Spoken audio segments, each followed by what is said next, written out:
The Wicket and the Well of Unhappiness by Terry Newman. I was 11 when I first heard of the Well of Unhappiness. 2 women were drawing water in the village, and one, with many rings, turned to her friend who had fewer rings but still the years to gain them. "I tell you, cousin, sometimes when I fetch the water, I think to myself, I'm only drawing deeper of the Well of Unhappiness." The younger woman, 2 children already at her skirts, nodded. "I know. As I stand here thinking of all I have to do for the day, the babies to be changed, the clothes to be mended for my husband, the meals to be prepared, I too have thought the same. All we do each day is drink deeper from the Well of Unhappiness." I was put out. A well of unhappiness? What a thing! I can see the reason in a well of happiness. Yes, that would be a grand thing. But a well of unhappiness? Where is the sense in that? Later, I asked my mother, and she bent down and took my hands. The sun lit up small strands escaping from her tied-back hair. "Son, if there is a well of unhappiness, this I can tell you. Those ladies with their loving husbands and their fine homes have tasted little from it. Since your father was lost to us, I think we have had more cause to drink from it than they have. But I will not.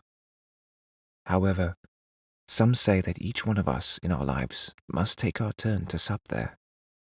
The trick is not to acquire a taste for it. Come now, there is hot food waiting." The next year, my mother died of a wasting disease that we did not have the money to treat.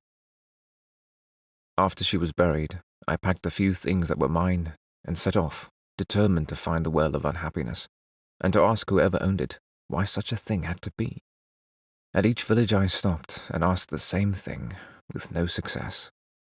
One man, a farmer, a poor farmer, said he knew where it was, and if I cleaned his cowshed, at the end of the day he would pay me for my labor and tell me. I worked hard in that shed, amongst the stink and the flies and the heat. But I was resolved. I had to know. Finally he returned, and I, filthy, bitten, and exhausted, asked for my directions. He passed me a mug of filthy water and, laughing, said, "You want to find the Well of Unhappiness? Well, as I have no money to pay for your work, I would say it's here, wouldn't you?" After that I was more careful. I crisscrossed the country and grew taller and stronger, but no wiser. In one village, I worked for the blacksmith, and his daughter caught my eye. I thought she felt the same, but she laughed when I asked for her hand, and went with a rich man's son, felt pregnant and married him. I thought then I had found the Well of Unhappiness, but had not. I went into the wild lands of the Wicket forest, where villages are few, and it's barely possible to scratch a living. There, in the middle of nowhere, I came across a queue of people leading into the gloom of the Wicket forest. I asked the man at the end of the queue what he was doing there. He told me he was waiting to drink from the Well of Unhappiness. I walked the length of the queue, and it was very long. Deep into the wicked wood I went. Men and women of all sorts and ages were waiting patiently for their turn.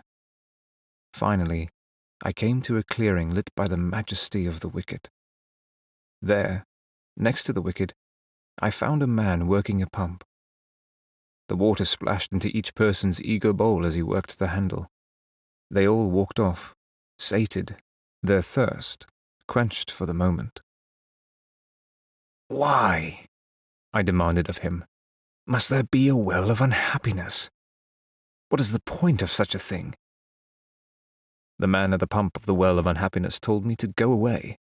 Couldn't I see he was busy? He had many customers. But I had walked too far for too many years to be turned away so easily. "Why?" I demanded again. "Why must there be a well of unhappiness?" "Here," he said, "take a turn on the pump for me, and you'll find out." So I took the handle.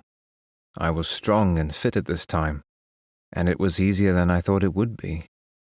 I filled the proffered cup with one swift pull and looked around for the man. He was gone. I was about to cry out for the answer to my question, but another cup was thrust at me. I looked at the face of the person holding it.